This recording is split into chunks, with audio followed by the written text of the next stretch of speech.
Estamos vivendo uma época linda em que a esperança se renova, uma época em que nossos corações se alegram. É Natal. O nosso Salvador Jesus nasceu. Nessa data comemoramos o momento em que Deus mandou seu Filho ao mundo para fazer algo que ninguém nunca fez e nem fará por você. Prepare seus ouvidos e o seu coração, porque está começando um novo dia.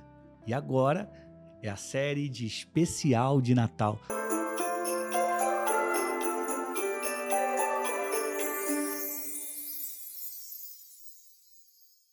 Meu nome é Daniel Brunet, eu sou jornalista, especialista em marketing de posicionamento e estou trazendo aqui lições do livro das histórias eternas para que você se torne uma flecha, para que você só pare no alvo, para que você renove as esperanças, para que você seja a luz onde você estiver. Se você gostou do tema, coloca gostei nos comentários e não se esqueça de já curtir o vídeo e se inscrever no canal caso você ainda não esteja inscrito ou inscrita. Basta você clicar no botão de inscrever-se e você vai se tornar automaticamente, gratuitamente, meu aluno e minha aluna aqui no Novo Dia, o programa que eu apresento no YouTube, terça e quarta, 7 horas da manhã. E esse é o nosso especial de Natal. Eu quero ler com você 2 trechos da Bíblia que falam do nascimento de Jesus. E eu vou tirar 6 lições para te entregar, para que você se torne ainda mais forte, para que você tenha convicção de que está na direção certa e sendo guiada pela pessoa certa, que é Jesus. Eu quero ler contigo Mateus 2 e vou ler também Lucas 2 e 3. Antes, prepare-se para receber uma mensagem que vai aquecer o seu coração. Nessa época do ano, muitas pessoas ficam com o coração mole, quentinho. É Natal, é hora do amigo oculto, é hora de reunir a família. Só que essa alegria e essa esperança devem te acompanhar todos os dias e não só no final do ano. Mas como que a gente faz isso, Daniel? Pois bem, pegando as lições que eu vou compartilhar com você, guardando-as no seu coração e se lembrando delas sempre que você precisar. Hoje eu vou te entregar 3 lições e amanhã eu volto aqui com um novo dia para te entregar mais 3 lições da história de Natal. Vamos ao texto. Mateus 2 diz assim: Jesus nasceu em Belém, na Judéia, durante o reinado de Herodes.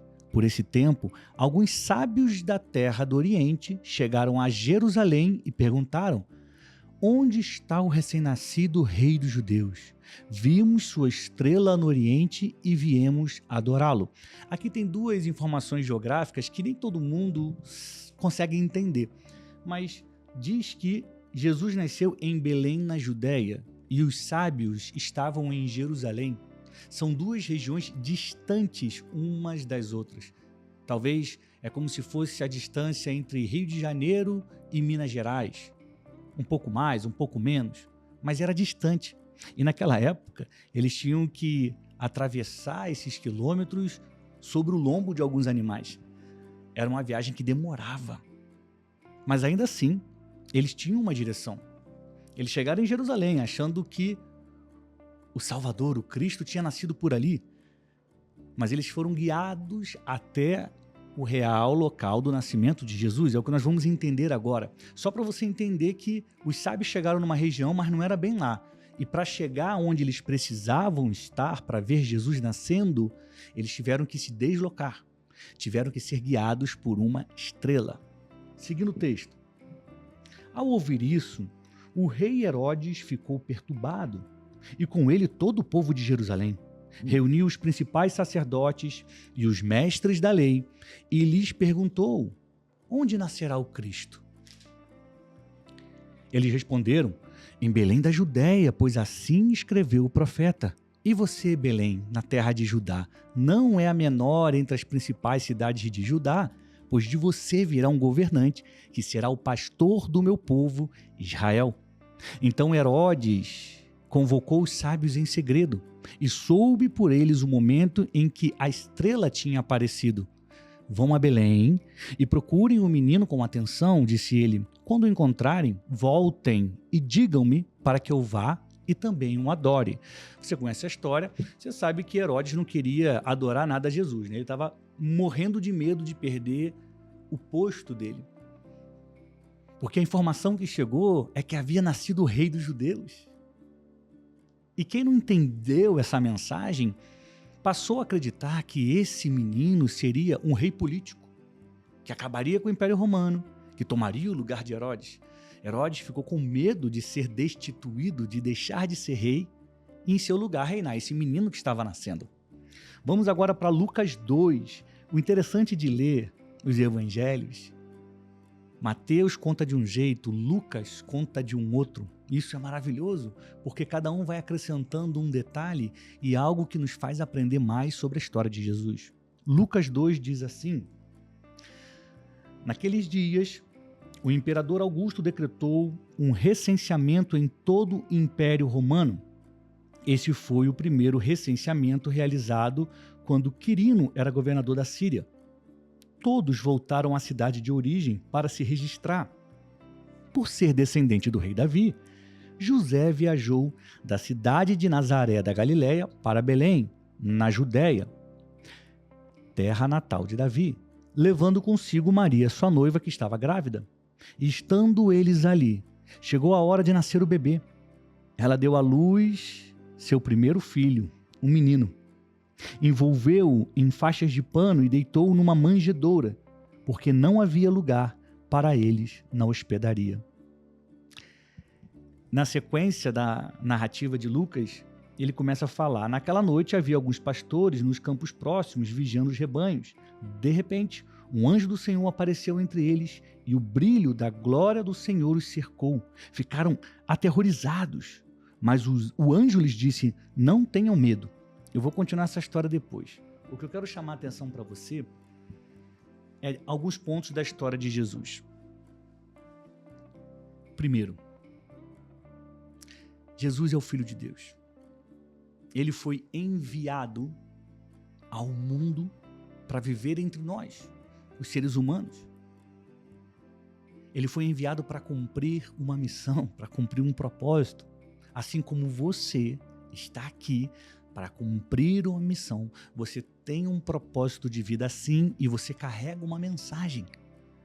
Você também está aqui para compartilhar algo com as pessoas, para aprender, para acertar, para errar, para se levantar, para continuar indo em frente, para influenciar as pessoas.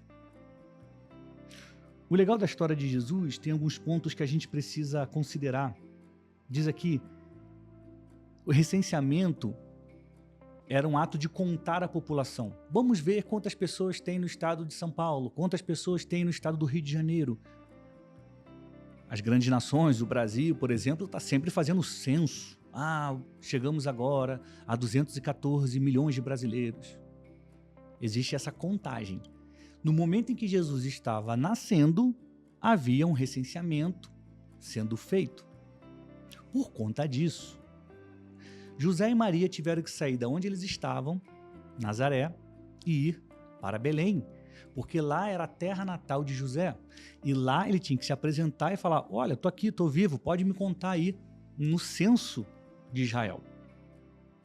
Por conta dessa viagem, eles estavam na estrada. Quando Maria começou a ter as dores do parto, eles procuraram uma hospedaria, que seria como um hotel para a gente, mas aqui diz, não havia lugar na hospedaria. Então Maria não conseguiu um lugar limpo, decente, iluminado, para poder ter seu filho.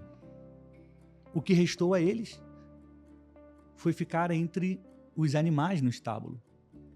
Jesus foi colocado sobre uma manjedoura. Quando a gente olha as peças do Natal e a gente vê ali uma caminha bonitinha com palha, parece fofo. Só que na realidade não era nada disso. A manjedoura é onde os animais se alimentavam. Imagina que não havia higiene, que o cheiro não era bom. E foi num lugar assim, simples, que Jesus nasceu. É incrível pensar dessa forma. Se a gente tirar um pouco dessa magia que os filmes, que as peças, que os desenhos trazem e começar a imaginar como aconteceu na vida real, não foi nada tão bonito como um filme mostra. Jesus não nasceu num hospital como eu e você nascemos, com um suporte de profissionais da área de saúde. Não. Era Maria e José, Jesus, Deus e o Espírito Santo cuidando deles. Não foi nada fácil, mas aconteceu. A lição que eu quero deixar aqui, número 1 do nosso especial de Natal, é sobre a humildade de Jesus, a humildade de Deus. Porque Jesus vivia cercado de glória nos céus. E Deus falou, vai lá, você vai nascer como humano, você vai cumprir um propósito. Ele deixa de ser todo poderoso lá em cima, nome sobre todos os nomes, para nascer num lugar simples, numa manjedoura, para nascer em carne e osso e sofrer tudo aquilo que eu e você sofremos. Passar frio, sentir fome, sentir calor, sentir que exagerou na comida, ter que andar muito, ter que dormir pouco. Jesus passou por tudo isso, foi tentado, foi perseguido, foi xingado, como nós somos. O ponto é, em obediência a Deus, Jesus deixou o seu trono de glória para ser mais um entre nós. A lição número 1 de hoje é sobre a humildade de Jesus, para que a gente possa aprender com ele. Quantos de nós nos achamos acima da média, melhores do que os outros? Quantos de nós erramos criticando os outros como se nós fôssemos melhores?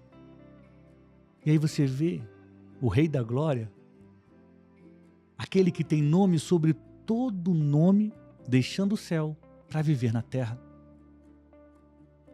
deixando a glória divina para habitar entre nós. Por quê que alguns de nós ainda se acham superiores e melhores? Por que alguns de nós somos carregados pelo nosso orgulho? Por que a gente acha que tem gente que é inferior e trata os outros como se nós fôssemos os melhores?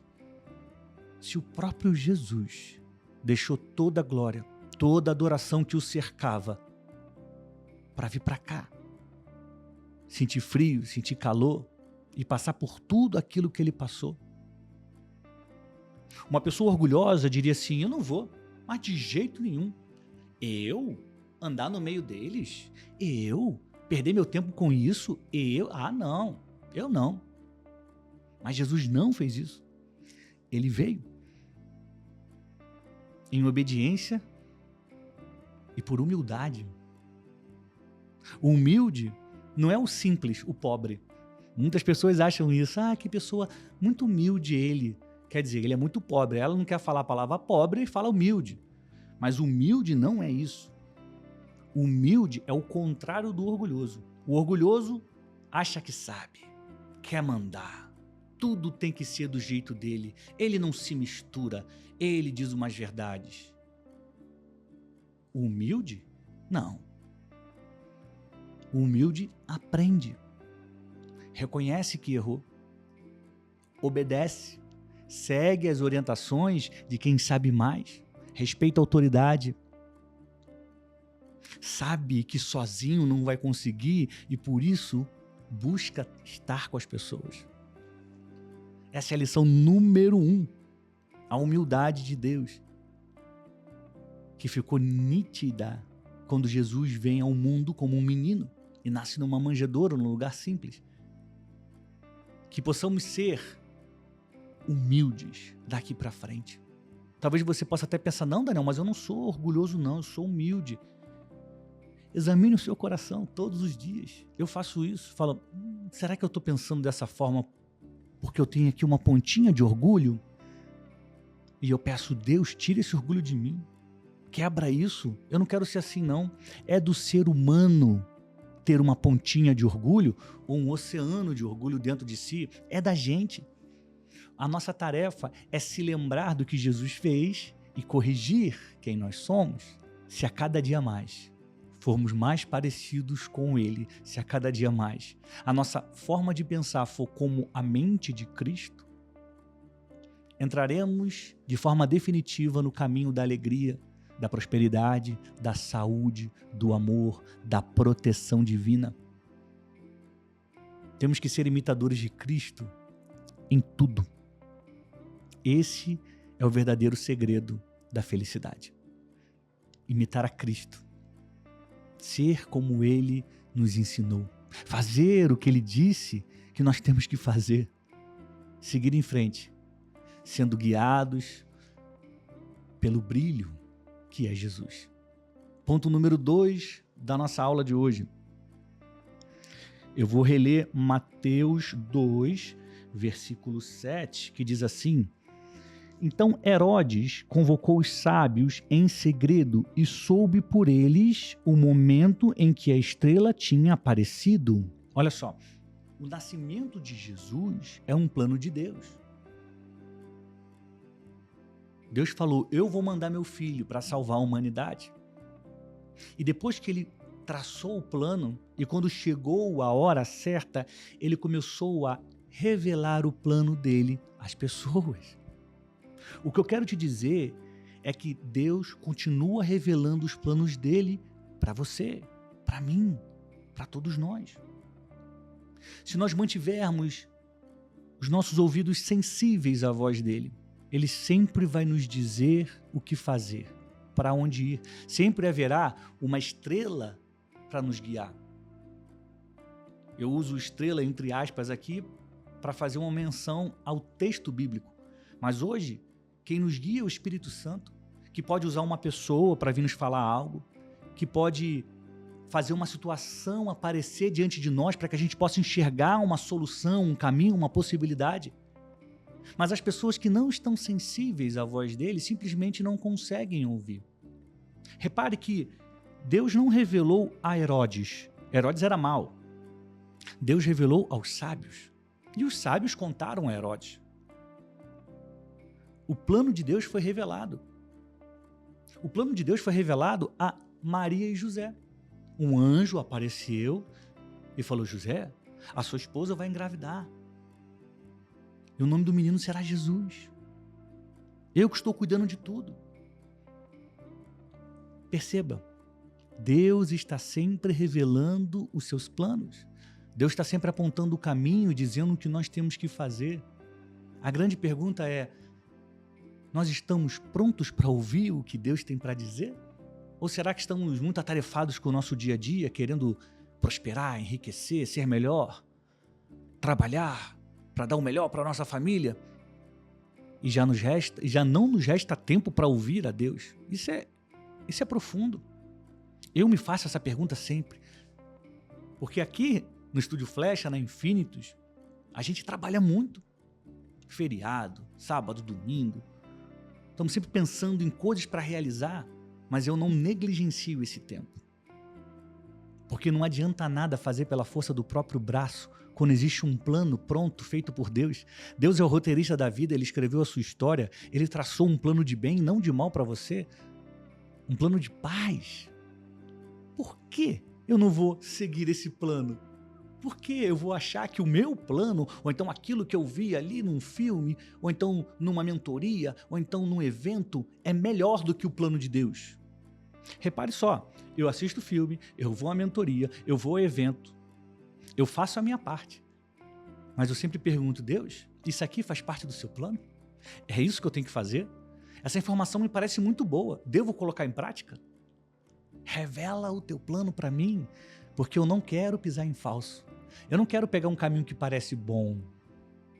Não. Nunca se esqueça que o bom é inimigo do melhor. O bom para esse mundo pode ter muita glória, mas o melhor para Deus é suficiente, é muito maior, é muito mais necessário. O melhor é seguir o plano de Deus, porque quem segue o plano de Deus sempre terá um final feliz. sempre terá uma grande história, sempre terá a presença da poderosa mão dele do seu lado. Entre o bom e o melhor, fique com o melhor. Nunca duvide disso. Fique com o melhor. Terceira lição de hoje. Apesar das dificuldades que Maria e José passaram, tudo aconteceu conforme o plano de Deus. Eles estavam indo de uma cidade para outra. Eles tinham que ir para o recenseamento. No meio do caminho, Maria sentiu que o bebê ia nascer. Eles tiveram que procurar um lugar. Não tinha vaga no hotel, na hospedaria. Entraram no estábulo. Antes disso, Maria engravidou quando ainda não tinha se casado com José, ou seja, eles não tinham tido relação sexual. Maria engravidou. José pensou em deixá-la. Falou, não, vou deixar aqui, vou abandonar, vou seguir minha vida, porque esse filho não é meu. Aí Deus vai lá, manda um anjo revelar o plano dele para José. Fala, fica calmo, tá tudo sob controle, não é isso que você está pensando não. Eu que estou mandando essa criança para o ventre dela. Percebe como Deus cuida de tudo? Agora, nós temos que estar atentos à voz dele. José poderia ter se revoltado, deixado Maria, e o que seria daquela jovem mulher grávida? Sem um marido para apoiá-la, numa sociedade extremamente machista, onde a mulher não tinha vez, onde a mulher era mal vista, onde a mulher era apedrejada. As mulheres adúlteras eram apedrejadas até a morte. O que poderia acontecer com Maria se José tivesse a deixado? Mas aí existia um plano, existia um propósito. Deus fez o que era necessário para que não houvesse ali um rompimento. Mandou um anjo, falou com José, ele continuou com Maria. Aí eles seguiram para fazer o recenseamento. No meio do caminho a criança ia nascer, não tinha hospital, não tinha hospedaria, não tinha maternidade, não tinha nada. Vai num estábulo, a criança nasce. Qual era o plano de Deus? Que Jesus viesse ao mundo. Ele veio? Veio. Com dificuldade? Com muita dificuldade. Agora, essa é a terceira lição que você tem que guardar. O plano de Deus sempre vai se cumprir. Se você vai participar dele e chegar inteiro ao final, ou se você não irá, é uma decisão sua. Porque o plano de Deus para a sua vida é de bem e não de mal. Se ele tem um plano e se ele manda você fazer e você faz, tudo dá certo. Se você resiste, desobedece, vai para outra direção, aí ele já não pode mais proteger. Porque Deus só tem compromisso com quem tem compromisso com ele. Deu tudo certo no nascimento de Jesus? Deu tudo certo. Porque o plano de Deus sempre vai se cumprir. Então essas são as 3 lições que eu quero deixar com você. Número 1, seja humilde, como Jesus foi.